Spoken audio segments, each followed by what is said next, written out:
Good evening, travelers of the night. Welcome to the second season of The Stranger, where the immersion of an audio drama meets the chaos and uncertainty that is Dungeons & Dragons. Today, we're joined by Ari as Esperanza, This coffee tastes awful, but I'm drinking it anyway. Matt as Inquisitor Nihilus von Stonen, The one, the only, the true Inquisitor. Shane as Trevor, I'm just happy to be here. and Asteria as Dr. Isadora Glass. Salutations and felicitations. At the end of our first season, these four unfortunate souls were stranded in the Salt Wastes, their friends stolen by the insidious Van Thorn family, battered, beaten, and bruised by their first encounter in this treacherous wasteland. Hanging on to life by a thread, they attempt to find their way home. So without further ado, let's begin.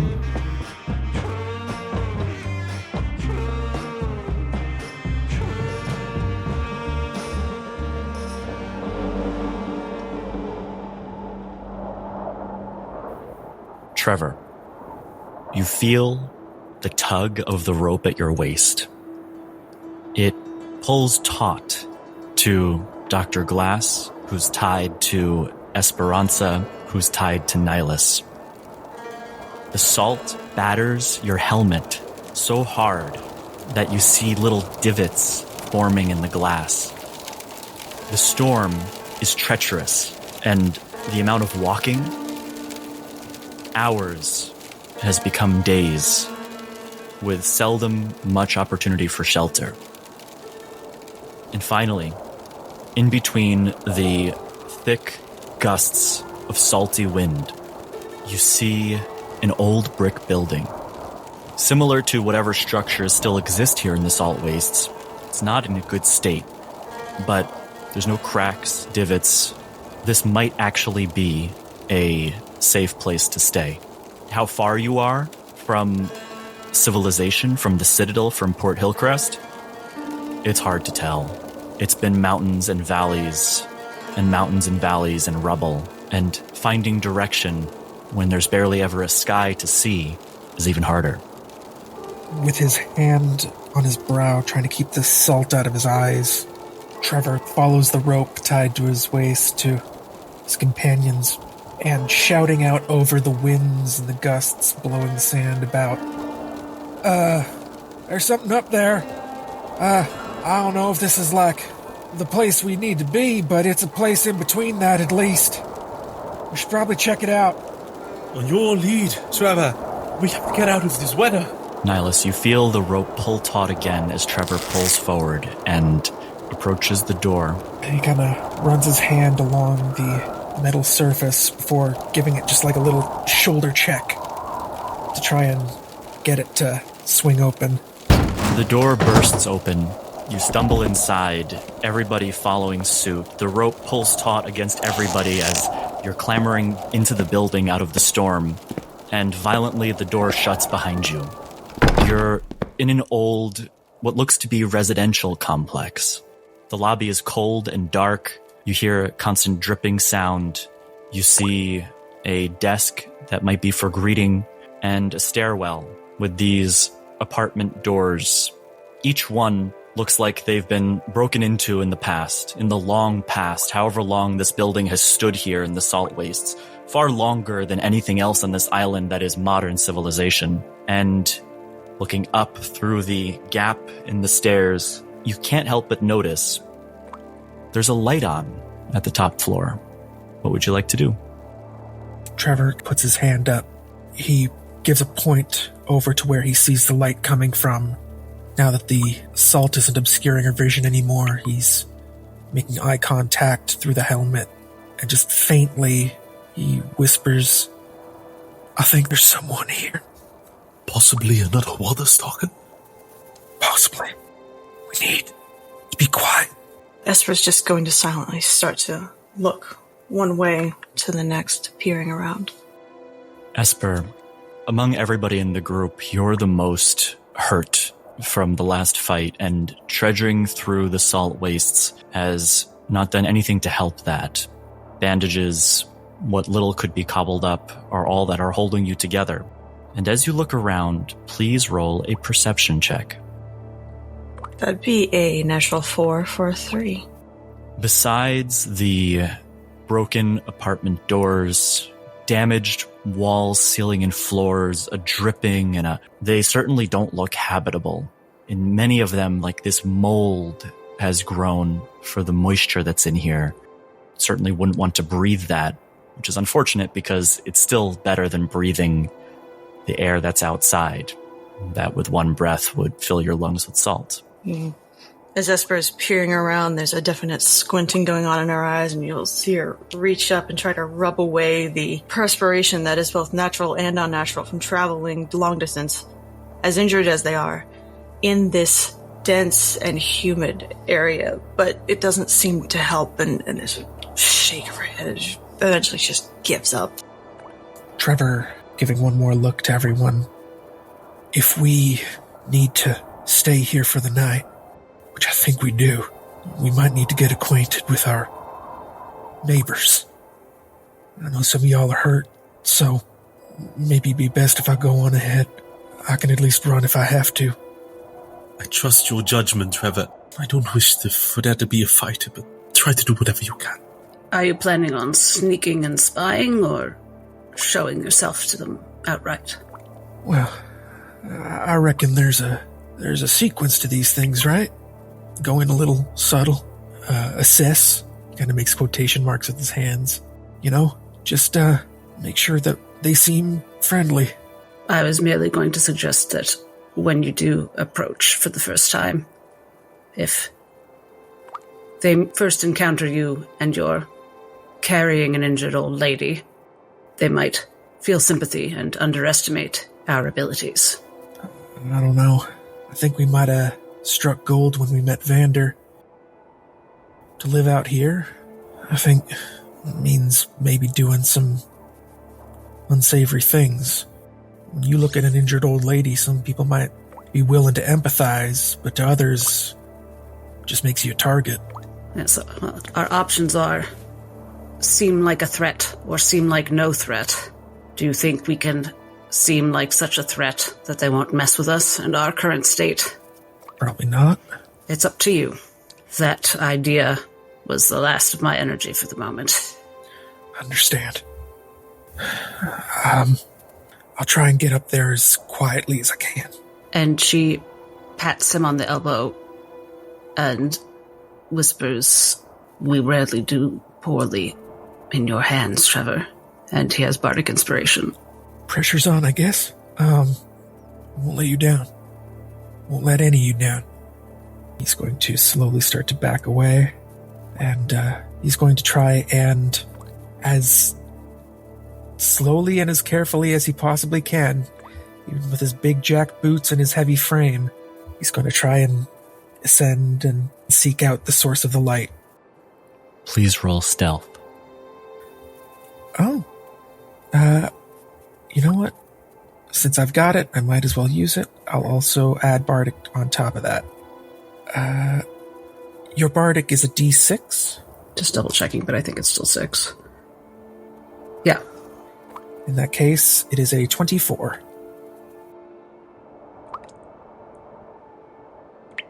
The staircase is stone.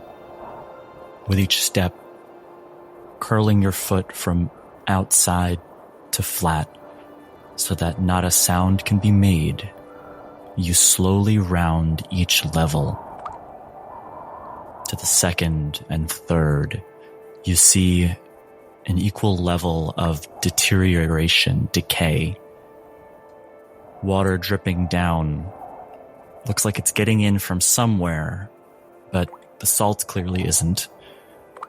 And as you make your way to the top floor, you see perhaps not what you expected to. There are lights strung in the hallway, draped. You see the door is decorated, a little wreath around it, and a doormat with bees on it that says welcome. You see, hanging next to the door, a honey pot. And on the door it says, hello neighbor, help yourself. There's a door knocker, and around the edges of the door you can see light and shadows, and hear the footsteps behind it.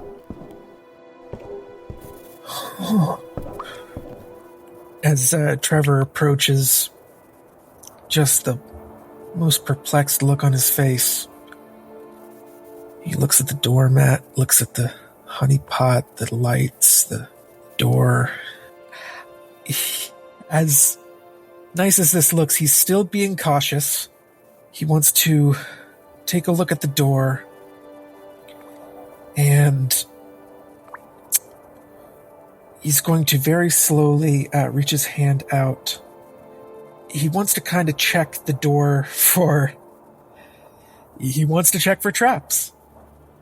Please roll investigation. Oh, that's not I don't know why I suggested that. Okay, that's a 12. As you see the rest of the group also silently making their way up, approaching the top of the stairwell, you look at the door, at the seams underneath and around the edges, at the door knob and its lock. And everything strikes you as mundane. But the most bizarre thing of this is the room next door is equally in a state of decay. Though you don't look at this door to think, well, maybe it's magic, because you can see signs of upkeep, repairs made over and over again, even repainting. Layers of paint have been added. This is clearly being maintained by somebody. But as for traps, none to be found. Trevor's just going to turn around. He's going to kind of back up a touch. Then trying to find the rest of the party in the darkness. He's just going to kind of give a symbol to them, just kind of come hither, like it's clear you can come up. Carefully, cautiously, doing their best to not drag their feet. They're going to follow the sun. Holding on to Nihilus, Dr. Glass accompanies. Just kind of still whispering, trying his best to be as quiet as possible. This is the weirdest thing I've ever seen. What do you mean? I mean, who does this, right? We're in the middle of nowhere. He's just gonna real quick start to walk up to the door.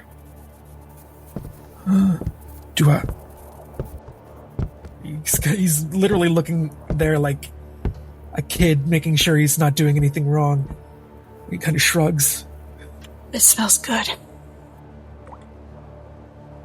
Nihilus would particularly like to, if at all possible, would like to look for any signs of how recently everything has been put together. Is there like dust? Is it well maintained? He wants to have like a guess of, based on that, he's going to make a theory of were we spotted and this is for us, or has this already been here for? Please give me another investigation check. Will do. I know it's a bit of a wild question. Total of 15. The pot of honey, if you grab onto the little honeycomb stick that's out of it and pull it up, you see that it's developed a little layer of a hard surface, meaning it's been there. Not too long, but enough to just dry out a bit in this hallway. The welcome mat, you see there's these little rings of dust around the corners, meaning it's been moved, it's jostled before. But at the same time, the mat is clean. It's maintained. Somebody goes and dusts this thing out. At least they must. Besides that, you can smell the aroma of this sweet, almost cake-like smell coming from inside. And you begin to hear a kettle whistle before some quick, belabored footsteps cross the room and clearly must remove it from the fire as the whistle diminishes. He takes a close look. With his fingers, he goes through his elegant mustache, twirling it up. He needs a shave at this point, but he does his best. He turns around to the rest of the party, and in a low voice, he whispers, "Look, we're not in the best state. Perhaps we should lay open ourselves and have a bit of faith. I think this is too much effort one would put out, specifically to attract people. These noises, I have a sense, at least an instinct, that this is just a warm welcome in the middle of nowhere. A little light in the darkness. Let us try to be respectful." If they're making tea, then they have water and they have... Honey smells so good. What smells like... If this is fake, I don't care. I want to take it. Esper's gonna wrap their fingers on the door. And Dr. Glass just leans more heavily on Nihilus to look more tired and helpless. Hello? Is there somebody in there? Yes. One moment. You hear from the other side as footsteps cross the room and get to the door, turn the knob, and it opens to a gaunt, tall man, kind of leathery, old skin. Those, what do you call them, liver spots around. This is an old man. He has these piercing yellow eyes, though, probably one of the most notable qualities. And you see he's wearing this cloak that turns into a robe, a hood with a net that seems to be able to be cast over the front of it, but that's currently down as he greets you with a smile. Hello? Hello? We are sorry if we are bothering you, but we've been outside for a very long time, and... You have tea. Sorry, yes. Where are my manners? Come in. And he steps aside immediately, and the first thing you notice is the house is warm. It's almost inviting. It feels lived in. You smell that smell of somebody else's house. You smell the honey, the sweetness, and you can smell tea, which was poured into a cup. I didn't make enough for more than one myself, but I'll do so right now. Take a seat. You must be tired. And he steps over and grabs the kettle, fills it from a basin of water, and puts it back on the fire. I think Esper's so tired and worn down that the sight of this person, even though they have yellow eyes, the smell of their home hits her probably a little hard, because you said it smelled like cakes, right? Yeah. Esper's going to walk in. There's no need to fake how Esper feels, because Esper absolutely feels awful. They drag themselves in. They're slower than normal. But they're not willing to part too much, to separate themselves too much from the rest of the group, so they will definitely be also waiting for them. It's not a large apartment. It's a few steps from the door and you're at a table. The chairs have these embroidered cushions on them. They look handmade. Dr. Glass makes her way straight to a chair and lowers herself into it. Trevor, following closely behind the two of them, is giving a little bit of a scan of the whole place. He is just looking around, just trying to justify to himself how this could even be here. And he kind of calls out to the other room, just saying like, I appreciate you letting us in like that. A place like this, this is like an oasis in the desert, you know? Just, you can't get too many visitors, can you? Oh, stop it. I'm sorry for the mess. I don't need the compliments. As eventually he comes back with a tray of little cups and tea bags in the middle, places it in the center of the table. Well, yeah, I mean, I appreciate it. I mean, it's a lot better than hanging out outside in the salt, so I don't want to understate how much we appreciate this. Thank you, sir. Yes, I don't get too many visitors, so you can almost sense this like social anxiety on him. This like, I'm not familiar with I haven't even talked to a person in a while. And he takes out a small jar similar to the one that was out on the door with a pot of honey. For the tea. Here. And he takes it and pulls it up, and you see the honey drip down. It has this like yellowish, orangish, like a condensed quality, darker, like it's been dried a bit and it's thicker. How bees can survive out here? They can survive anywhere you make a hospitable environment for them. One of my old friends' father, he kept bees. He said that they needed flowers. Yes, that's true. Bees need flowers, though not all bees. There are other places bees can find what they need and survive.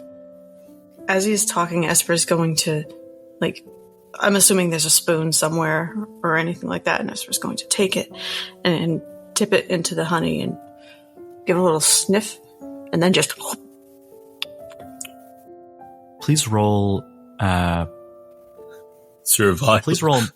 No, medicine. For investigating the honey. It's an organic material. I was in con save. Natural 15 for a 14. I will not die from this honey. It's, of course, it's sweet. It's almost creamy, like a condensed milk. It bears this thicker, more luxurious quality to it. It's so different, but I bet this would make fantastic honey bread. Honey bread? I haven't made honey bread in a long time. I think I have the ingredients. I could try. You do? Well, it's bread, right? All the same, Esper's face kind of perks right up and their eyes widen. Would you like to use my kitchen? I wouldn't want to mess around with your things. No, I'm okay. Can you... Or actually, give me 1 second. Let me make a quick roll. He pushes the honey towards you and says, well, I won't make you, but I have far too much of this, and even with all of you as guests, I couldn't run out. It would be useful to make use of some. I wouldn't mind. In fact, I might like that. Well, if there's enough for me to make as much as I can, that will leave you some. I could do this. I know how to make bread. Just bread. I don't cook anything else. Yes, please. And kind of in that hesitant, like constantly kind of pausing, they're going to push themselves up from the chair, looking around at the others, kind of gauging the approval, disapproval on their faces. But all the same, they are getting up, and they're going to make their way around the apartment. Flour, some sort of fat, usually an oil. You can do it without eggs or dairy. It wouldn't be the best loaf, but if he has them, that's all the better. And of course, honey. Yeast if he has it. You'll find all of those things, and you could do so. Please roll a skill check on making the honey, and we'll come back to that. What would that skill check be, do you think? Let's use a wisdom plus proficiency, and you can just keep this as, like, you're a baker, so you can do these things. Okay. Also an argument for intelligence, since it's baking, and people always say, oh, baking is a science. That's true. It is a science. I am minimally less bad at one of them. Your pick. So a wisdom check plus proficiency, that's 5. We'll come back to that. Look, it's been a long day. It's been a long day. She don't feel good. Every baker sometime confuses sugar and salt. I learned that from Master Chef. Nihilus, who's been standing a little bit to the side, he's been just observing. He steps forwards and grasps the cup of tea. He does his best to perform a posture of upright, respectful manner, even though his back aches and his feet blister and his hand is shaking rapidly. And he takes a sip and says back, "Peace be with you, friend. Where are manners? I'm Nihilus von Stonen. Like my friend here said, you are a welcome sight. So many questions pop into my mind, but it is not me to question you in a moment like this. Thank you. Truly." No, I love the company, and you are from... I forgive me, I don't want to be rude. From Kieranstone. The accent. A smile pops on Nihilus's face. Oh, yes, that's right. Not a lot of people get that on first instance. Well, guess you know your way around people, huh? I've spent my time with a lot of Meridials. Even more questions. And he's going to try to find a place to sit down as well and grasp his tea. And how does it taste? The tea is delightful. Do you add honey to it? Certainly. It is luxurious. It's like drinking velvet. It has this herbal quality. And frankly, where he gets tea out here, that's a mystery. Among many things. Honestly, Nihilus is trying to hold back a tear from seeping through, but he's just enjoying. First, as a doctor, does piercing yellow eyes mean anything to Dr. Glass? Roll medicine. I will be rolling with disadvantage. Neither was great. 7.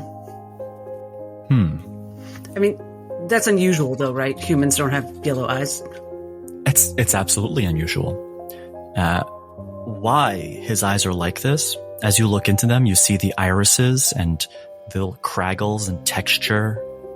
Kind of has this front and back yellow and dark yellow. They almost pierce. And the only other place you've seen something like that is with only one other person who has unusual eyes. Esper. Different color, but it's the only similar situation. Very interesting. And Espers are blue, right? They are blue, but they're not like sky blue like you would assume them to be. They are quite a dark blue. They could easily, from a distance, be mistaken for black. Correct me if I'm wrong, but they also occasionally might sheen like cat's eyes. Yes. When light reflects on them from the dark, there are greens and purples that reflect off their eyes. So, Dr. Glass has a lot in her head, and that's a passing thing she notices. To backtrack a second, do the rest of us know that Esper saw Ken die? Would they have related that vision that they had at the end of the last session, or not yet? I would say that at the end of the last session, we traveled into the salt wastes, and it's been a treacherous time. Though no technical effects in your character sheets, survival is very hard out there, especially without somebody who knows how to do so. Probably wasn't time. Okay. But she knows that their allies have been likely captured by the Van Thorns. Anyway, thank you. What she's doing right now is she takes the cup of tea that's handed to her. As we've discussed, she takes it very bitter. So she sips it first without the honey. And then, to be polite to the host, she considers the honey and tastes a little on her finger. Similarly, you have a similar experience with it to everybody else. The tea, as you taste it, without the honey, it's honestly a little bit stale. It might be old tea, but it's tea. It has some herbal qualities to it. All right, fine then. I'll stir in the honey. Tastes great. Absolutely great. And as Esper comes back to the table with a tray of fresh honey bread, kind of puts it in the center, and the host, of course, first reaches out and grabs one as the honey drips off the side, stretches it, takes a bite. You see him pause for a moment. Well, I haven't had this in a while, so thank you. Truly. I haven't made it in a while either, so it's probably... Just gonna reach down quickly and take a bite of some. And you'll notice it's a little bit overcooked, a little bit stale. Ingredients probably didn't help you here. You notice that they seemed old as well. But Esper's nonetheless, yeah, he still strikes a genuine smile and says, I will never strike a guest's cooking. Thank you. It's definitely not my best, I'm sorry. But, well, at least it's not inedible. True, and you all look tired and miserable as hell. Why don't I take you to a room you can stay in and rest? I don't want to keep you here on my behalf. We'll have time to speak and meet. Yeah, I was actually about to raise that exact point. Your honey and your tea and your bread. We thank you for your hospitality. And a warm bed. Man, that's just what we need. We don't even know your name. Who are you, friend? My name's Dredgewell. My friends used to call me Dredge. I didn't pick it. I'm Trevor. I'm Trevor. It's nice to meet you. Here, don't let me keep you. He stands up and he takes his cup of tea as he walks through the narrow hallway. It's not a big apartment, but it's enough. And there's doors on the left and right. He points out to 3 separate rooms. Well, I have my room, and then I have these 3 for guests. Not that they get used very much. You might need to dust a bit off the bed. But hopefully it's enough. I just ask. And as he looks towards the end of the hall, you see a door that's a little bit different from the rest. It has this rubber seal around the edge. He says, That's my bee room. They're very temperamental. I have to be careful when entering and exiting. I ask that you don't go in there. Not to worry. I learned my lesson way back when I was just young and not to do that, so I ain't going to be knocking over too many hives. It's so weird looking around this place. Do you got... I suppose you don't get much visitors, but you still got the beds prepared? Or how do you survive out here? Well, I find what I can use. There are some places that I've located nearby with some old supplies. One of them still has some. I can't share where that is, otherwise I won't have any left. And occasionally I get the guest and the random wanderer who comes upon my humble abode. And I like to be helpful. It's all there is to it. We are plumb lucky to have you. It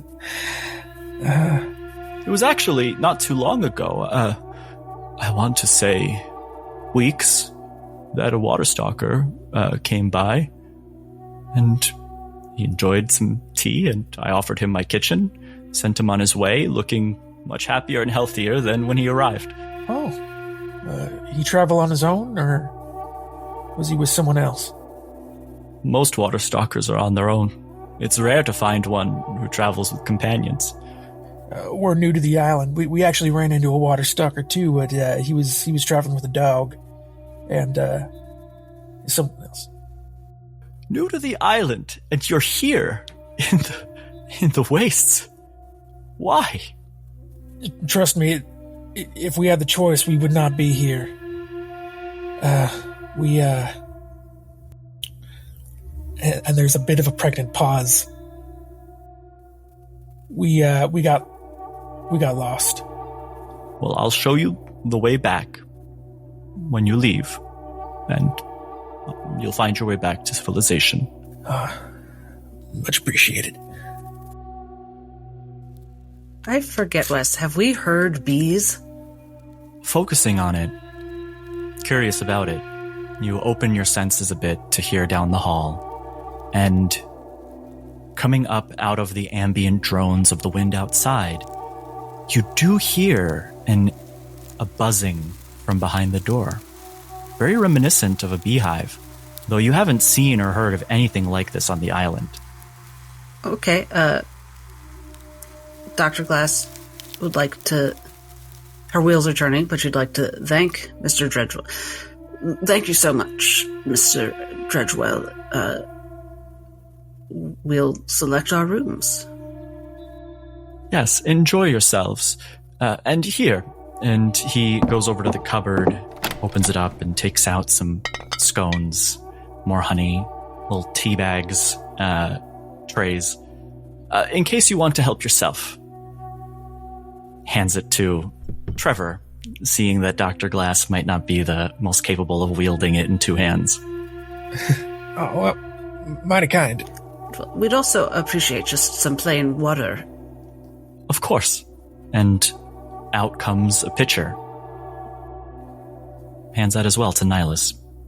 You've been very kind, thank you. It's my pleasure. Now, I hope you understand. Breakfast is in the morning. It's late. You can't tell, but I've gotten a sense of the hours here in the wastes. So, I'll expect you then. Yes, we have lots to speak about. Thank you. And he goes off. And into Esper's mind, Dr. Glass says, I think perhaps join me in a room, dear, at least for the immediate moment. There's a very slight nodding of the head, but there's no verbal or telepathic reply. And she says to Nihilus and Trevor, Gentlemen, Esper and I are going to withdraw. Don't disrobe and go to sleep immediately in case we need to compare notes about something or switch rooms or if I need your help with something. You know how needy and helpless I am. Nyla's already disrobing. Okay. Okay. He's trying. He's smart enough to know that this isn't how you talk, but he's just not smart enough to really pick up what you're putting down. So he's just like, yes, I'm just going to do what you say. Good lad. And Dr. Glass picks the room nearest the bee room, the forbidden room. Which Esper follows them into. And as soon as the doors close behind them, she starts ritually casting Detect Magic. And she says to Esper, call me a paranoid old broad, if you like, but something a little bit wish I hadn't tried that honey. The honey is a little funny. I still feel very bad I didn't make very good. But I was about to apologize for not trying the bread, but since it also had the honey on it... Don't try the bread. It didn't come out very good. If he doesn't... He's been very kind. And we needed a little kindness right now, but I am confused by that just a little bit.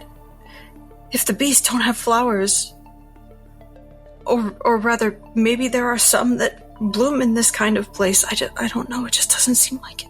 Have we seen flowers at all in our travel? He seemed to imply that this was not flowers that they were getting their source from, but he didn't say what it was. He didn't say flowers, he didn't say pollen. And also here on the island, flowers are seldom seen, though you do know of a rare moonflower, which is coveted found in the mountains. Which was used by Eirik, who was also very kind. Eirik, who drugged us all without telling us. So yeah, you can kind of see the gears in Esper's head turn a little bit as they're thinking back on their journey, and it clearly doesn't make sense to them. But also, they're a little stuck on the fact that they made bad honey bread. Esper's with you, but also not as fast as you can do it. And Dr. Glass is puttering around. No, she's not. She's exhausted. She has a limp. But her mind is puttering around as she's casting this ritual. And she's saying, I'm so not in the mood to kill this man tonight. I really hope we don't have to. But he might not leave us a choice. I really wanted to get a good night's sleep. Well, we can wait it out.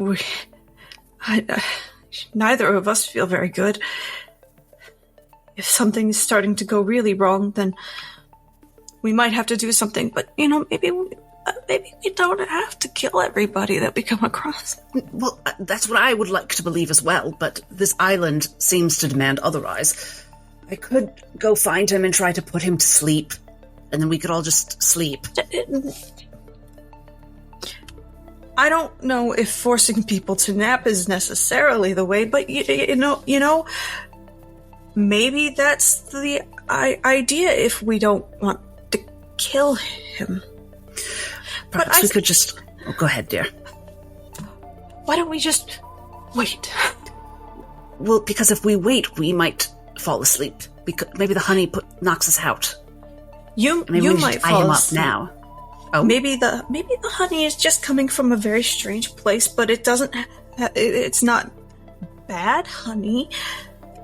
As long as it isn't going to just put us all to sleep, I'll be able to stay up and keep watch at the door to make sure that nobody comes in or does anything strange. Well, all right. I'm just running through the options. If the honey is just poison and kills us, I think we all had some. Well, I'm dying then. And so maybe it's too late. True. Yes. If it puts us all to sleep, you don't ever sleep? We've slept next to each other in a bed. I sleep sometimes, but most nights I just sort of lay there. Sometimes with my eyes closed. Sometimes I stare at the ceiling. Well, sure, you have sleepless nights, but that doesn't mean sleep drugs don't work on you, does it? Oh no, sleep drugs do work on me. It just, I'm not going to say that without knowing it, that the honey's gonna make us fall asleep. Right, but what I'm saying is that's a likelihood, is that he drugged us so that we fall asleep, so that he can turn us into it wouldn't bee be food. The first time we've been drugged. No, exactly. And that's why I think we can't just wait, because this honey might take an effect, and then we all pass out, and then... Well, I don't know, do you feel extra funny? I turn that to Wesley. Do I feel extra funny, and has Detect Magic popped anything up? You cast Detect Magic. Your pocket watch open. It's ticking, becoming more rhythmic until you can start to feel the presence of anything that resonates off of it. And two things pop up. First,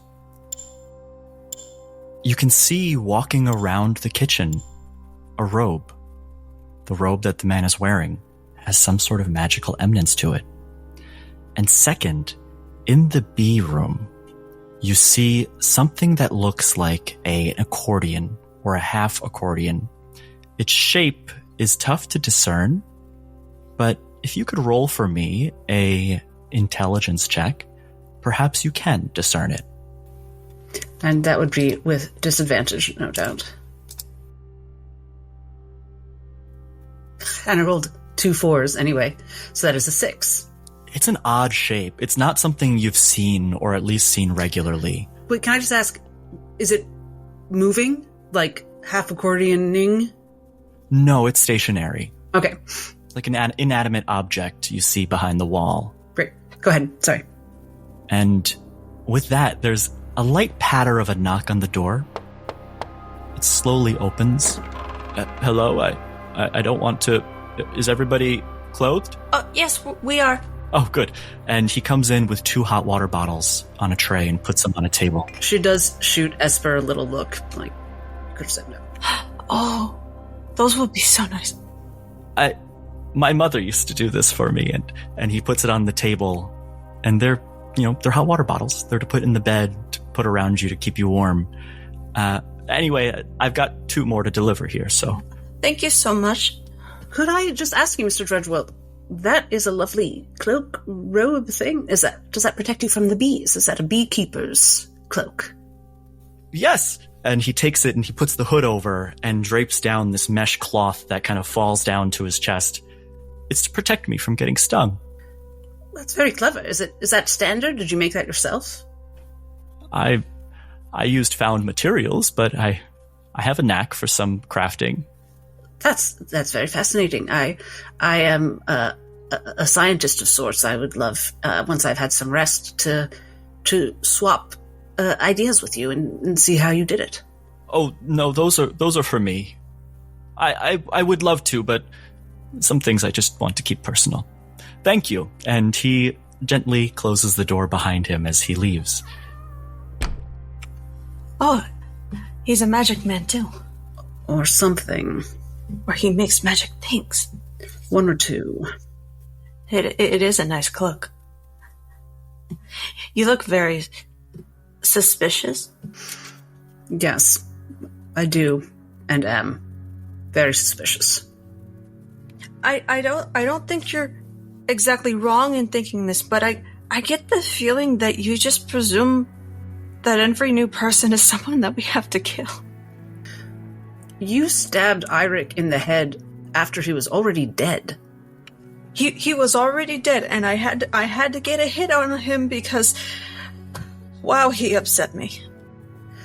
How did he upset you, by the way? Because that was actually quite disappointing for me. I wanted to look at his brain to learn about myself and see if something about my condition was physiological, and you specifically made that impossible when Eirik hadn't really done anything particular to you.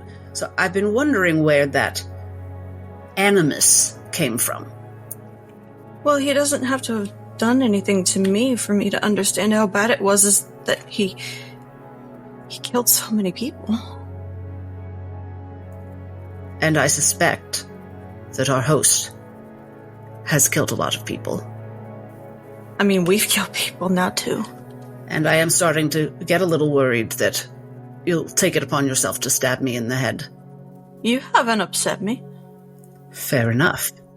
Well, that came out a little bit wrong. I mean, it would take more than you just upsetting me for me to stab you in the head. I don't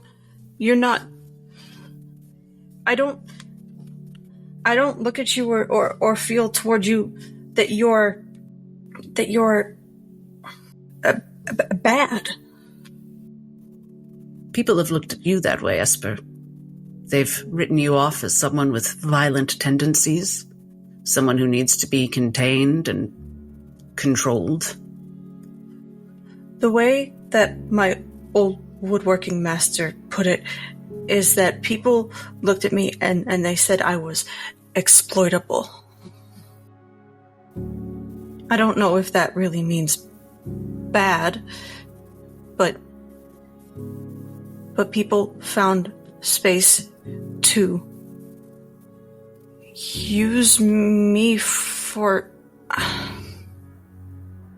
I don't know if it was really experimentation or what it was, but they thought that they could get something out of keeping me where I was, and they thought that they could get something out of me through giving me a bunch of different things to drink. Is that what you think, that I'm exploiting you somehow? No. I'm trying to say that I don't get that feeling from you. Good.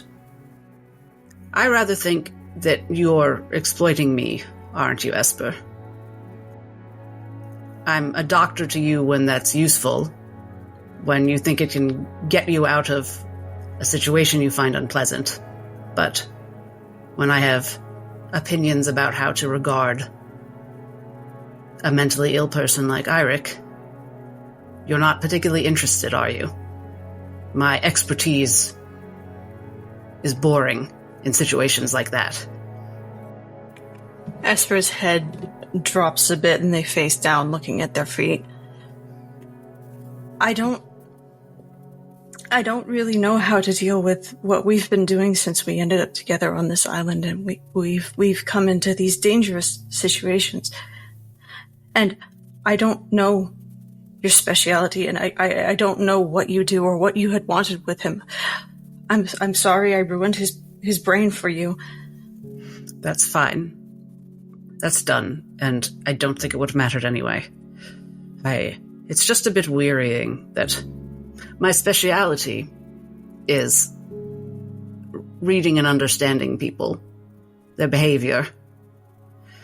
And it doesn't matter how many decades I spend proving that, does it? I'm still going to be judged for my good judgment. Go to sleep if you like, Esper. Nihilus, your door gently opens a crack, and you hear, "Hello?" Oh, knock first, please. He was disrobed. Oh, sorry. Oh, she closes the door. I asked the last people this, but I forgot. Is everybody robed in there? Please. Oh, give me a moment.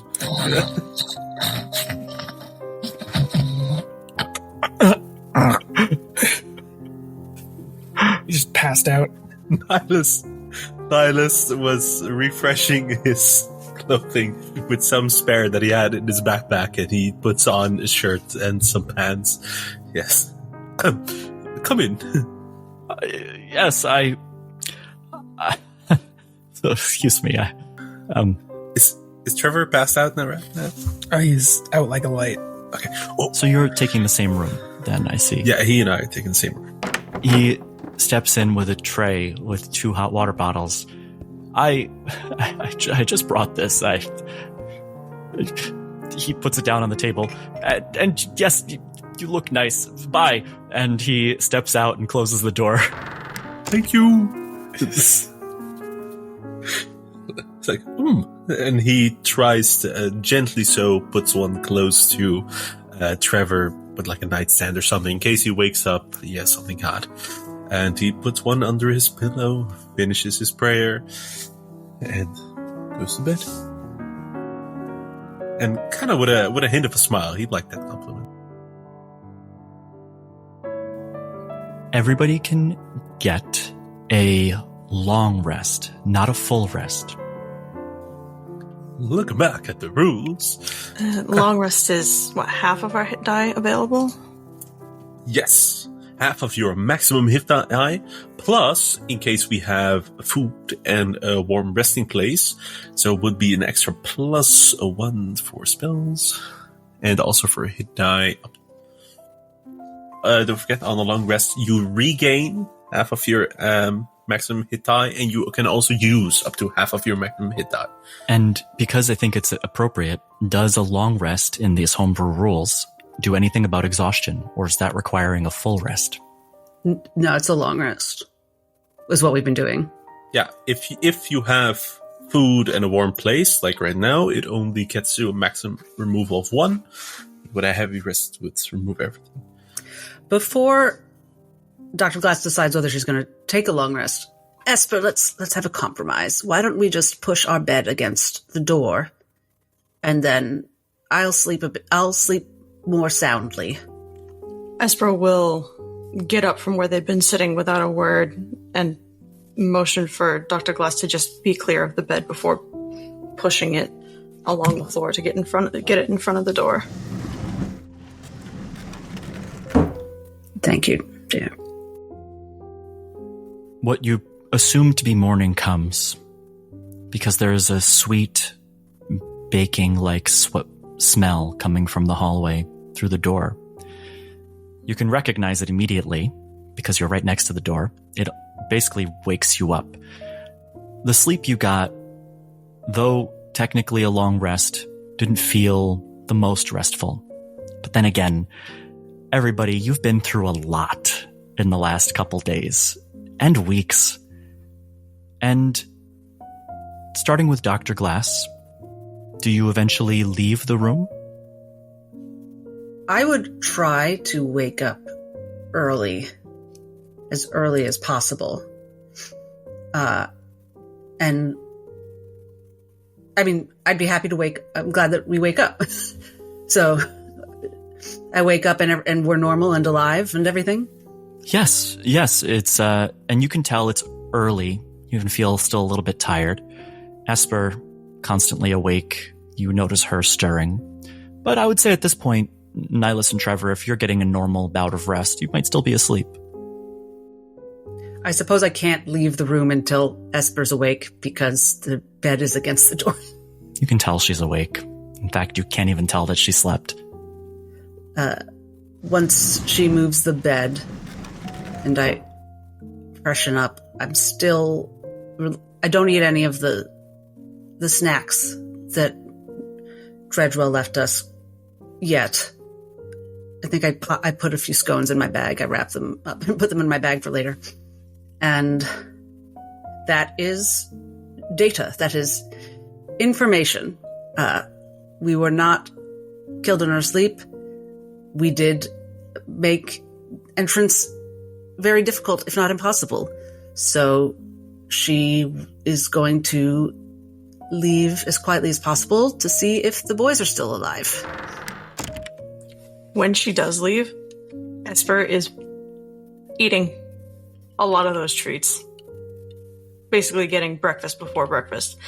And also in the privacy of the room, though through an audio perspective, they are not hiding it. Visually, they did wait until Dr. Glass left before they take out a vial of yellow ether, crush the bead, and make sure to take only maybe between a third and a half of it, because of their experience in the bunker taught them that one full dose is way too much.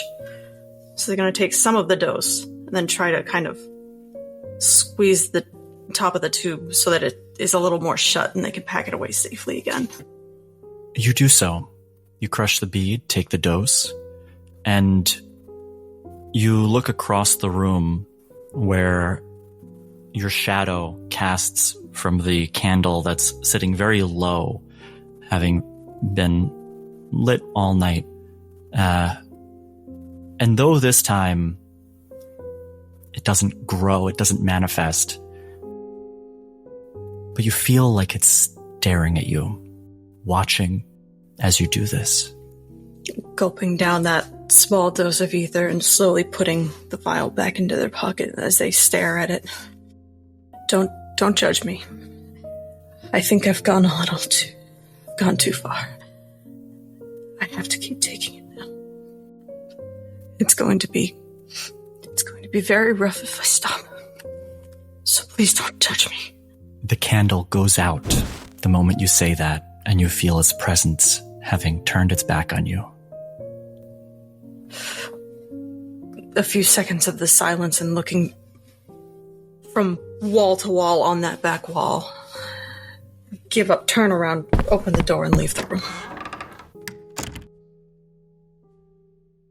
Just a moment before that, Dr. Glass, you stepped into the hall, and just as you do so, you see the door to the B room slightly open, and the man was just about to step out and close it, and he hastens his pace the moment you see this, closing the door. Up so early. I was just like that. I can barely get sleep anymore. Yes, that does happen as we grow older, doesn't it? You see a fresh pot of honey, and he walks across past you in the hallway. I'm baking honey bread. It seemed like your friend was a little upset, and I know a little bit about it, so she might enjoy. That's so thoughtful. Do you have the comb? I haven't had proper raw honeycomb in so long. Please roll persuasion. No longer disadvantage. But 5 on the die, so 13. Well, that is a pleasant way to enjoy it, and I do have to replace the comb so that the bees have something to do in their production, their warehouse. Sure, let me get that for you. Why don't you wait in the kitchen and I'll step back inside and grab some comb for you. Right, and as soon as he is out of earshot and eyeshot, I cast Detect Thoughts. So while he's going down the hall, I will be detecting his thoughts. It lasts for a minute. You silently mutter the incantation as you walk away, and turning your eyes, glancing just for the last second to catch him, you enter into his mind, the surface level, and you hear, honeycomb. Why do they want honeycomb? It's already hard enough. Fine. Just let me unlock this. And you hear the door unlock across the hall. The door opens. Let me get the knife. And steps inside and closes it behind him. Well, all right. You can go deeper if you want, but that would be a wisdom saving throw, I believe, on his part. These are just the surface level thoughts you can get for free. If I probe, he'll know I'm probing, even if he fails his save. So definitely do not want to ripple the waters here. I'm going to just shift the focus of the spell slightly to detect the presence of thinking creatures I can't see, which does penetrate barriers, just to make sure there are still two thinking creatures in the room Nihilus and Trevor slept in. Actually, I'm going to scan the whole house to see how many thinking creatures there are. You scan the house. Your first thought on Nihilus and Trevor, scanning their room, and you sense the presence of two sets of thoughts starting to stir. The man is walking back down the hall now, having closed the door with the honeycomb, and is knocking on doors, and you even feel the jolts in their minds as they come to consciousness, having their door rapped upon. Breakfast! Breakfast!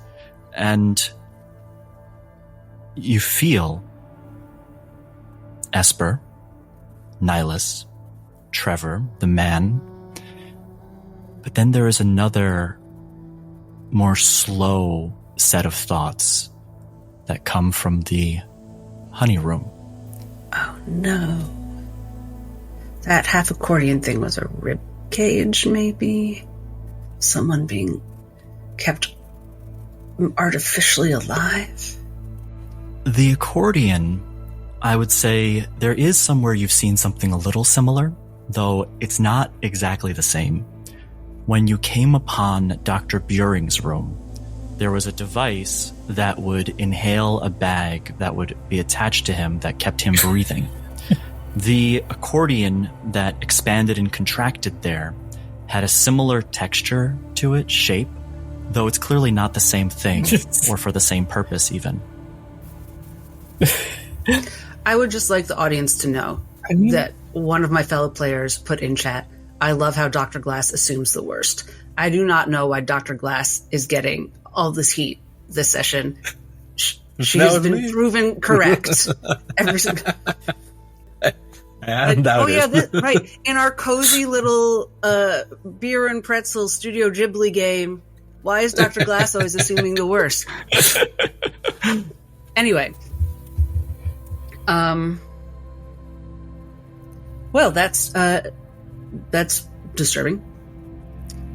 And something she had not considered. That maybe it is not in the clear type news that we are not dead. And she's going to continue to not eat the honey. But I think if there's like tea on the table, she can fix herself tea.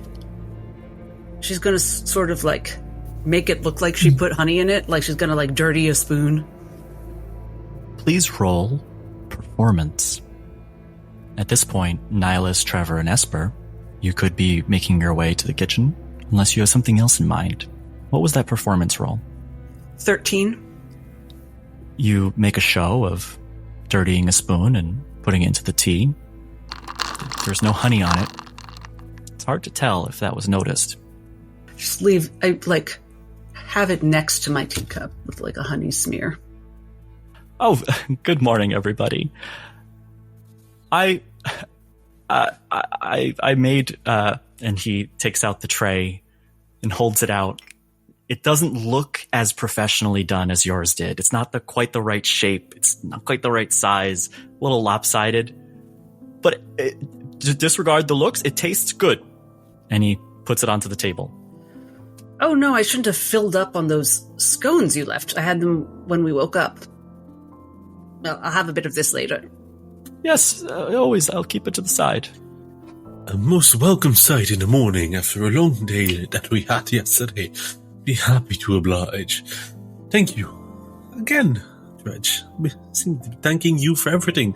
Perhaps we could talk about how we could be of service to you in trade, or at least something. I feel so guilty. By the way, now Dr. Glass will speak into Nilas's mind and say, there's a thinking being alive in the bee room, or at least partially alive. I think I'm avoiding eating the honey, personally. Think of that what you will. He thinks back. The bees? A person with sentient thoughts and great enough intelligence to register on my abilities. A queen bee? Niles is thinking of the smartest bee he knows. At this point, he's just looking into the air, because he's not used to being able to do like this, so he's like mumbling a bit with his words and like thinking aloud. It's like eating, and like the moment the food enters his mouth, in your mind, everything starts to come with a crunch as well. A human person, Nihilus, likely humanoid person, being kept alive as a feast for bees. For the queen bee, perhaps. Oh my goodness, if the queen bee has sentience, that, I don't even know if that's better or worse, but, and she cuts off the feed because she doesn't want her reaction to be visible. All of a sudden, there's like all these thoughts of a sentient queen bee that are subsuming Dr. Glass. At this point, Nihilus starts to sit back across his legs, and he just sends off these theories, and it might take a minute or two before he realizes that the connection has been lost out, but he doesn't realize. Yeah. Well, actually, she pops back in and says, what if it's a patriarchal conspiracy to create a king bee? And then she drops out again. It's so kind of you to offer help. I'll be honest, I've done so much helping of others that it's hard for me to ask. Honestly, it truly is. Oh, but please, I'm a doctor, and Nihilus here is a holy man. That's what we do. Perhaps I could examine your eyes. Possibly, or acquire more water for you. I can imagine it'd be right tremendous in order to get more. Please, any way we can help. Well, yes. There is something. I'm old. I can't lift as well as I used to. This building has a basement to it where I keep some of the supplies, at least as a halfway point before bringing them up. Perhaps you could help me restock for the next few weeks?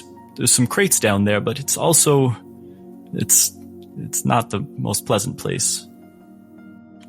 No matter how that is presented, there is a moment where Esper casts a glance over to Trevor.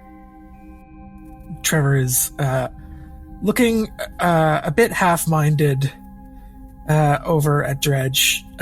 He does have a handful of the honey cake in his hand and is chewing on it. Just kind of absent-mindedly. He is kind of looking around, and when Esper is looking at him, he will return the look just kind of quizzically. It's a borderline, like, the seed of panic is in her expression, but if he's not looking like he's sharing the same kind of sentiment right off the bat, she's just going to shake it off, take another bite of honey cake, which she is enjoying this time. It's actually quite tasty. It doesn't look good, but he got some part of it right. You know, it doesn't really matter how it looks, as long as it tastes good. I've also done this many times before. I don't. If you don't want to, it's okay. Have you? Sounds like an easy task as he goes to sit upright and suddenly there's a crack of stabbing pain from one of the wounds that have not yet recovered. So, perhaps after the honey cakes. Well, I mean, we don't want to take up too much of your time, right? As much as it is nice to come into this warm home in the middle of a salt waste, we do have places to be, right? Of course. Yes, do we know where we are? How far are we from anywhere? Nihilus pulls out a map that he made in the week's time that they had in the bunker of its own creation, and together with Vander, whenever they had a moment to square some things away. Oh, well, yeah, so you're approximately here, and he points onto the map, and would anybody, please roll me a d20 straight. I'll do it. It's a 9. Over here, and he points towards kind of an area farther away from where you think you were in the bunker, up in like a little crest of a hill. You've made it quite a long way to get here, which is why I was so surprised, I guess. Bob. Not Bob. I'm so sorry. I was just having chat. I have an old friend named Bob. I got him. All right. Dredge, do you happen to know any place where there might be other underground bunkers? Maybe those belonging to wealthier people. Look, I'm gracious to be a host to you, but the places I know is how I make my livelihood, how I find my supplies. I can't share them. I wish I could. We're not trying to steal your supplies or anything like that. It's just we're trying to get somewhere is all. Well, if you want to make your way back, I can help with that. And I'll tell you what, you help me with this task and I'll draw it out for you. I'll even give you the landmarks you have to pass by to find your way. Wes, have we lost the tire tracks, or do we still have a thing we're following? In the process of coming all this way in such a distance, the drifts of salt quickly cover them up after hours of following them. That makes sense. You did make progress, but then it immediately was lost to you. If you don't mind me asking, I'm just a bit curious is all. How long have you been here? Aren't you a bit lonely? If you know your way out, why are you here? And I'm not judging. I really am just curious. Well, I made a mess of things over on the island. I worked for the Meridials, and when you upset a family, it's death. I did something that I shouldn't have, and I can't leave. It's hard to leave off of this island if you've lived here. I only had scrip. You might have gold, silver, but they don't give that to us here. And there's no way to pay for a fare to change it. It's the only place I felt safe was here, far away. Thank you for sharing. Kind of leaning back, still kind of drowsy, just kind of absentmindedly says, "Oh, what'd you do?" I killed a noble in the Meridian family. It was self-defense. And that's all. Nihilus tries to think back the best that he can. He knows some information about the Meridials. He knows that they're connected to Kieranstone. They have history, although it was not his topic of interest, particularly when studying to become an Inquisitor in Kieranstone. But thinking back to his studies, is there anything he could have picked up as to two questions, I suppose? One, any kind of noble killing that would put him into a situation like this, or would he have to have someone of a higher esteem in order to actually be this afraid? And other thing is, can he maybe think back to other information, anything that could be useful at all to him right now? Please roll a history check. Will do. For a total of 22. Okay. It was very newsworthy at the time. The Meridials, they took their claim in the island of Crowperch. They succeeded in starting the empire that would eventually pay dividends back to Kirinstone, competing with other families from other places. One of the sons of the original settling family had been murdered. And there's already doubt in Kirinstone government and how religion is used as a tool. But it was reported as a murder in cold blood. There was no photos or pictures at the time, a newer technology, but there was an artistic depiction of a man with his chest carved open and his ribcage broken.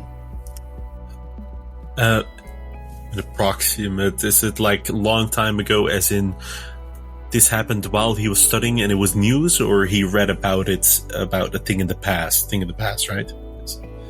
This is something that happened possibly before you even became a priest. This is in your early years. It's formational. There's a bit of an intriguing look on Nidalus's face. He squints his eyes and he thinks back. I think I read about this, about the starting family. This happened so long ago, before I even joined the Solar Testimonium. Truly, have you been hiding here for so long, Dredge? Oh, you know of it. And he immediately looks a little bit pale. Yeah, it was a long time ago. I'm not that person. I mean, it was... Look, it doesn't matter, but I'm here because of that. I mean, hey man, I don't blame you, honestly. The way the houses throw their weight around here, it's only, it's inevitable that, you're gonna rub up against someone the wrong way. And, I mean, I don't like to make assumptions about your character, but if it is self-defense, I wouldn't blame you. They like to control people. You push back, sometimes, they realize they bit off more than they could chew. He kind of gives a shrug. Calmed, he looks... Thank you. Dr. Glass is a little freaked out by the coincidence of us on the run from a great house because I killed someone important to them in self-defense running into this guy. Nihilus, having said that, takes a wildest conspiracy theory off the plate, but she still is examining Dredge, thinking, he's never asked our names. He doesn't seem worried about us at all. Does he know something about us? Either right when we walked up or while we were asleep. Is he like she's examining him for signs that he knows more than he's letting on. Please roll insight. Oh, that is a natural 20 for 27. Baby! Finally a good roll. And on this, the answer is probably no. He's telling you the truth about everything. Interestingly, it's familiar to you how he behaves. He didn't ask your names.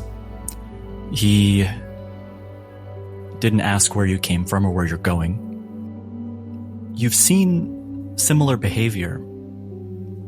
Antisocial personality disorder. Maybe a bit of a narcissistic personality disorder. As a psychologist, of course. And that look in his eyes. Maybe just a hint in this soup of mental illnesses that you're trying to diagnose on the spot before him. Psychopathy. She's also remembering vaguely that Eirik talked about the murders he committed. Actually, I don't remember if she was there. Yeah, he told that to her. That wasn't just to Nihilus. It all started for him because he had a dream, or a vision that he would commit a murder, and then he woke up and did the salted stout. Bookmarking that. And then he committed more murders. I don't think that Dredge is Nexus bound, but she's just making connections between outwardly kindly serial killers and this island driving people mad. And he's eating the honey. He's eating plenty of the honey, right? Yes. Yeah. He seems to be enjoying it even. You almost notice that he closes his eyes, just kind of taking pause to taste it and enjoy it. And can you remind me again, what was the task that he wants help with in the basement? Did he say? Just lifting stuff, carrying stuff? A crate? Some boxes. A crate. If you could carry it up, I would certainly appreciate it. Always asking, people are always asking Trevor to help move crates so they can kill him. Seems like it's in my wheelhouse. This is deja vu. All right, thank you. Consolidating all of that and into Nihilus's mind, she says, "Oh dear, this man is quite mad, I fear. Not the kind of mad where I extend my unconditional positive regard and help them through their struggles. The kind of mad where we get very, very far away as quickly as possible. The kind of mad without remorse or empathy. What Valadin was talking about when he spoke about a lack of humanity." Interesting perspective. Things back does say aloud, interesting perspective. It's not the read that I'm reading with the man sitting in front of me, although I do sense a hint of something that drives him with absolute purpose to be here, so I do take your words to caution. Yet, he did save us. All right, I give up. No one cares about my advice. And she ends the connection. And he's thinking back things, and he notices again the connection's been severed without him realizing.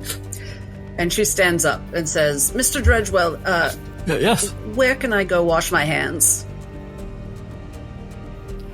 Oh, I have to preserve water. Oh, of course. It's hard to come by. We don't use it for bathing. There's, among the supplies, ran out up here recently, but those that you're bringing up is a powder, dry. It's like soap. You can use it without water. It does the trick. Well, first I'm going to go put on my proper shoes. Trevor, would you come help me? I have trouble bending over first thing in the morning before I've done my stretches. Oh, yeah, sure, I can do that. And then you need me to move the boxes. Like, if we do this for you, you said you'd direct us out of here, Mr. Dredge? Yes, though you're welcome to stay for as long as you like. I know how this oasis might be tempting, but I will show you the landmarks to look for so you don't get turned around in that wretched salt. Yeah, that'd be fantastic. As much as we would love to stay, we got business in the city, so, we really gotta be skedaddling. Here, let me go help you out, Doc. I'm gonna stand up and go with her. And she creaks up and limps her way back to her room.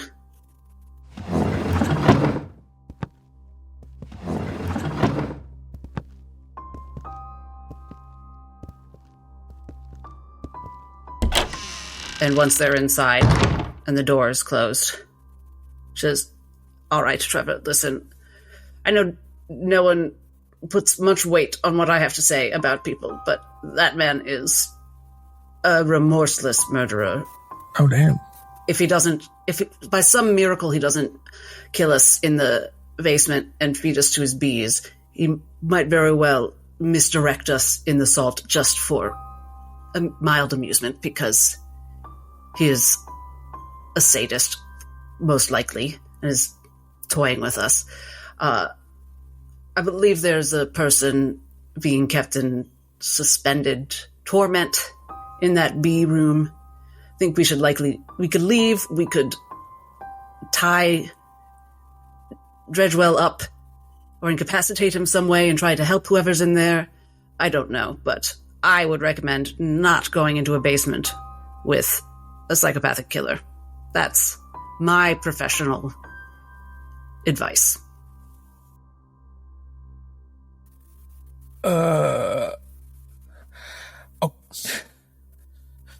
Okay. I'm going to say something. All right? And I don't want this to sound like I'm naysaying or I'm discrediting what you're saying. I'm just going to say what I'm thinking. All right? When I walked in here, I could tell he was a little squirrely. A little weird. I mean, he's living on his own in the desert. I figured he was just like a loner. Now I find out that he's running away from a house, just like we were.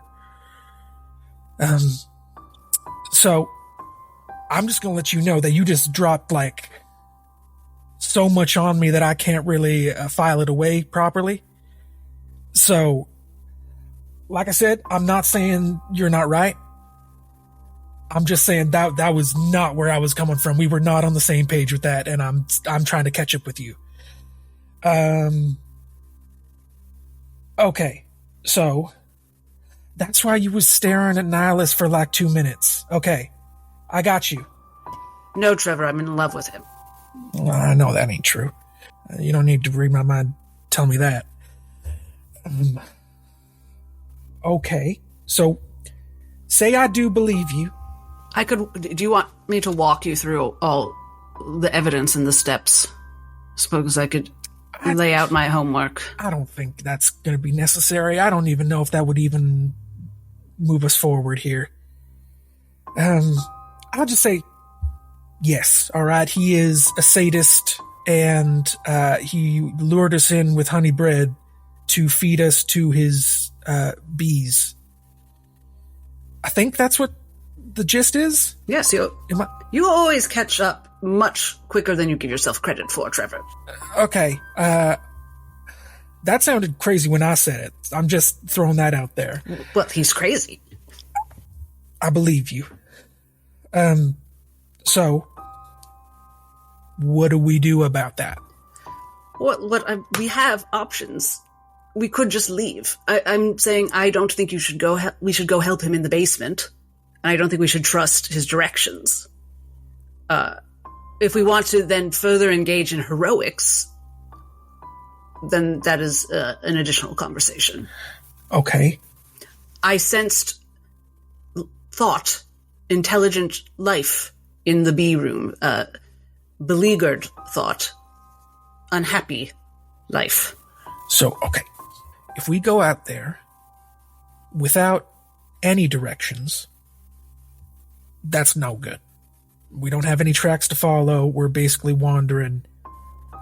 We could try and follow, like, pick a direction and just go. That's a bit of a gamble. Option 2, we do this quick job, do it together. We get a direction that might not be true. He might be playing us. He might be killing us. I mean, I'm sorry. I can't give you a version where things are good, Trevor. The situation is not good. No, We're stranded in the salt wastes. I'm not saying that it's not. I'm just saying I'm trying to be realistic here, all right? I'm looking at him and I'm looking at us. We're 4 people who just, if things were to happen and the other shoe were to drop, you think we could take him? I mean, he seems pretty old. Yes. Well, there we go. That's my thought as well, but he has some sort of magic. He really didn't want me to know what his magic beekeeping robe does, which I'm inclined to believe it does more than protect him from bees. Man, I was about to say something. You were going to think that I was trying to argue with you. I'm not going to say that anymore. You're allowed to argue with me, Trevor. I'm sorry. I ain't even arguing. I ain't saying, I'm just saying. Well put. You know, dude has a robe that's magic. We're in a magic world. You got so much magic on you. Right? Am I wrong? You're not wrong. You are not wrong, Trevor. Man could get... You're worrying about getting honey. Maybe it's magic honey. No, that was my very first worry. I made Esper push the bed against the door before I was even willing to sleep, because my first thought was that he had drugged us with the honey, like Eirik had with that orgy juice, and he was going to kill us in our sleep and feed us to the bees. Okay. So I was wrong about that. I'm not saying that I'm always right. I think I'm getting it. He never asked us our names. He wasn't worried about us. Yeah, that is weird. He openly admitted that he's a murderer. Yeah, but so am I, right? And you didn't tell it to a table full of strangers like it was polite conversation, did you? Did you see me chime in with, oh, how funny, we have that in common. I'm also being hunted by a powerful house because I murdered someone in self-defense. Ha ha ha ha. Yeah, I guess that's a little bit. Yeah, okay. Anyway, back to the heart of the matter. So I'm thinking we go along with it for now. We just stick together, right? And if he starts acting crazy, we don't even have to kill him, probably. I don't think I even mentioned killing him. You didn't mention that? I don't think so. Oh, shit. Well, okay. We'll table that for later. I suppose it's fair. I did get us all into this situation by murdering someone. It is fair that I'm now the murderer of the group. If you want me to kill him, I'll definitely kill him. If you don't want me to kill him, I might be able to do that. I'll try. But... he probably deserves it, if my theory is correct. Right, okay. But I'm not... I don't know if I care. I just want us to get... I mostly want us to get out of here safely. Yeah, me too. Alright? Let's just play it cool. We'll just... You know, he just needs to know that we're cool, right? We're all cool. We're fine with him killing somebody. At least he needs to think that we're cool with it, right? So then we just skedaddle. He got no reason to feed us no bees, right? So he might be crazy, but maybe he's like not like these new people I'm going to kill crazy. Let's figure out the flavor of crazy this guy's got. My hypothesis is that that's exactly the flavor of crazy, is that I kill new people and feed them to bees because that's my favorite thing to do. But... well, if he goes to kill us, there's 4 of us, there's 1 of him. Yes, true. There you go. Simple math. I got that. Let's go talk to him. And anyway, back when I was working in the Citadel, I certainly enjoyed the time at the tea shop. I didn't own it. I was just selling tea. But this isn't that bad. I mean, it's not as bad as it could be. You know what I mean? There's worse tea around. Yeah. Nihilus is sipping his tea and not really listening to what the man is saying as he's thinking to himself. Question, DM. His name, Dredgeful. Dredge was short for what, sorry, again? His name was Dredgewell, and he goes by Dredge for short. Yeah. The name Dredgewell, is it a common name known to him in Kieranstone, or would Nihilus perhaps have any sense that this is a cover name? Actually, come to think of it, Dredgewell would be a less common but present name in Kieranstone. So yes, you would have heard it before. It does sound Kieranstonian. So, Nihilus, he sips his tea and he smiles a bit. He puts down his tea, he leans forward, and his smile drops to a serious question. Dredge, are we the only ones here?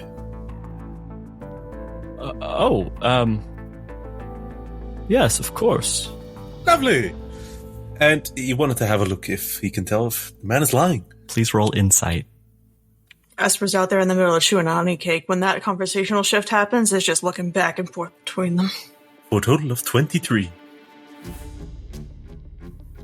What's interesting about the way he looks at you is he has this ability to put a face on, almost like a mask. And if not for your attunement to the small details when you're looking somebody over, you might have glanced right past this. But a small, sand-sized bead of sweat beads by his brow. As you can see, while his expression comes across surprisingly truthful, it's not. Wonderful. Sorry I'd ask. Just, you know how it is out there in the desert. We've met a border stalker, that are people out there in this... I was going to say wonderful island, but it's been interesting to say the least. It's very dangerous out there. Yes. And we don't want to be caught by surprise. Of course. Esper, let's, help with the boxes. Oh, and sir, about the water, perhaps I could help you out with some. I can conjure some more. Perhaps after you show us the way back, a bit of a win-win situation. Either way, we'll get started on those boxes now. And he gets up. I've seldom met anybody who can do that, but in my day, wow, I would love that. Well, I'm a follower of Saurus's testimonium. There's a lot you can do with the openness and truth and knowledge for the right materials. Yes. Well, and at this point, you're getting up to go help with what he asked? Yeah. I will, or Esper will first make sure that Dr. Glass and Trevor are with us. Yeah. Okay. So you wait, some time goes by, and just as you say this and are starting to stand up, Dr. Glass and Trevor are heading down the hall. I appreciate it. And once you do so, I'll not only point the way, but I'll take out my map as well and show you my passages. I have a few options. And I'll keep you company up here, Mr. Dredgewell, while they work. Obviously, I'm not the best with stairs. Oh, certainly. Would you like for me to make anything for you? I actually have... He puts a smile on his face. I have this wonderful game that I found in one of the bunkers. The ones I'm not telling you about. They're my things. And he takes it out and puts it on the table, and it's like these black and white pieces, some foreign game to you. Probably foreign to the world. And this wouldn't have pinged my detect magic that was up before, right? No, it's weathered and old, but it's a game. I've been meaning to play it with somebody. We could do that while they're taking care of the storage. Lovely. Trevor can tell you I love playing games and I'm almost a gracious loser. Yeah. Oh, I never lose. Never. Not once with this game. But I'll show you the rules and I'll make it fair. I don't think I need to do any sort of roll. That's just a very sinister thing for him to say. And she does not, she's on red alert. This game is not just a game. She is fairly certain. Here, he goes over to the shelf and takes off some old raggedy gloves, in case you need it. He comes over, he's frail. Maybe I haven't been describing it, but he hobbles over with his arched back and hands you over the gloves, Nihilus and Trevor and Esper. He's older than Dr. Glass, right? I've been imagining him like 80. Oh, certainly. At least. Yeah, he's got that liver spot that goes all the way up his head. He's mainly bald. Thank you. And he accepts the gloves and follows wherever he needs to go. He's trying to be passively helpful, but he's looking for a moment to have distance between himself and Dredge. A moment hopefully close with Trevor and Esper's. Well, I mean, if you're stepping out into the hall, you could make as much distance as you want. He does exactly so. He pulls away from a distance and he has them close to him. He gestures, he doesn't say a word. Then Nihilus pulls out his Vox Brass communicator. He points it towards the forbidden room, with the gesturing of that being another creature there, and especially with his own confirmation that the stubborn person that he is, which he needed in order to get that confirmation that they are not alone. He pulls out this Vox Brass communicator and whispers into it, hoping to connect with the creature on the other side of that door, and he casts the spell message, which can go through solid objects. And he whispers loud enough for Trevor and Esper to hear, but hopefully not loud enough for anyone else to hear. And he says, "My name is Nihilus von Stonen. I am an inquisitor, a priest, follower of Testimonium of Saurus. I hear that you are not well. You can respond by whispering. Are you alright?"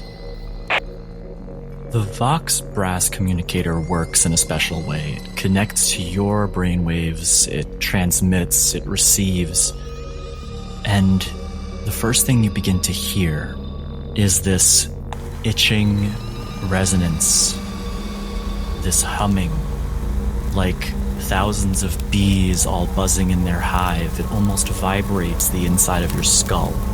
It's that irritating nails on a chalkboard type sound. You've used this before. This sound is coming from the person who you're connecting with. And you hear, as the buzzing gets louder and more straining, you almost have to squint to keep your focus on it.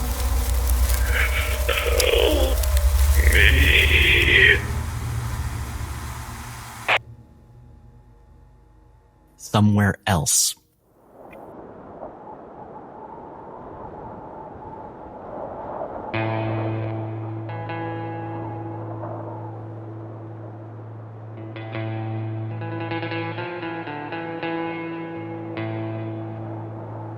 A melodic whistling, followed by footsteps on stone. They walk across a cavernous room that now has the sound of salt storms protruding, whereas previously it didn't. The footsteps stop in front of a round robotic automaton, lifeless on the ground.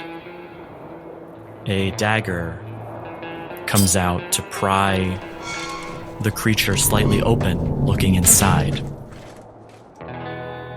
Interesting, he sees as the core is missing.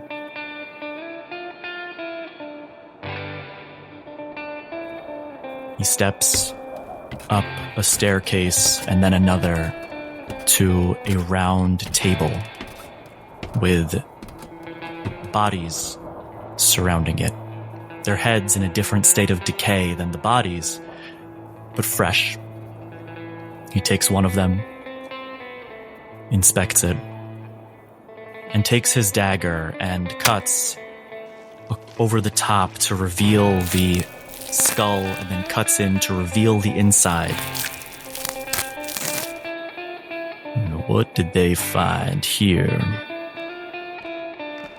He follows the cables as he walks across that upper floor to the center of the room, seeing the destruction that was wrought.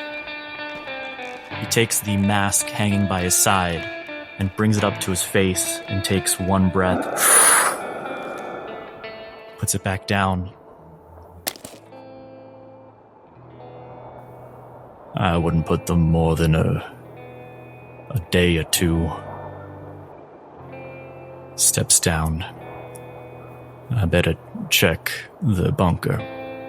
Takes the mask and straps it to its face, pulls it tight, and opens the door, stepping into the salt wastes. And that's where we'll end the session.